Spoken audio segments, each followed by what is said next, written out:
السلام عليكم، شلونكم شباب؟ اليوم جايب لكم درس جديد ان شاء الله ينفعكم، ان شاء الله يفيدكم.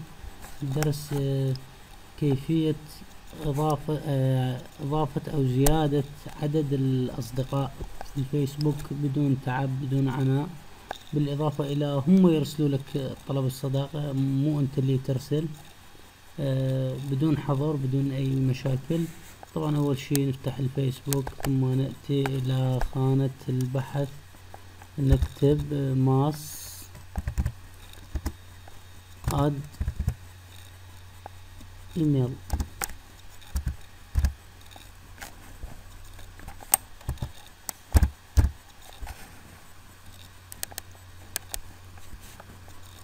سأوقف التصوير لفترة قصيرة حتى تظهر لنا، لأنه هناك مشكلة في الانترنت. عدنا لكم أحبائي، هي هاي الصفحة. تابع معي الصفحة، مكتوب تحتها تطبيق، اللي هذه هي. ندخل للصفحة، طبعا نضغط على الصفحة، حيحولنا إلى صفحة التطبيق. ننتظر قليل. طبعا أنا أعتذر عن التأخير من النت، شيء خارج عن إرادتنا. ماكو شخص بالعالم أتمنى إنه يكون عنده الإنترنت ضعيف. حوقف التصوير مرة ثانية ثم أعود لكم. عدنا لكم أحبابنا. طبعا بعد ما نضغط على الصفحة حيحولنا إلى هاي الصفحة.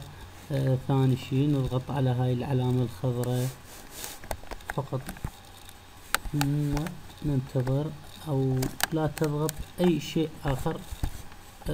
طبعا هاي إيميلات ممكن أنت ترسل طلب صداقة، لكن سأتركها لدرس آخر حتى لا أطيل عليكم.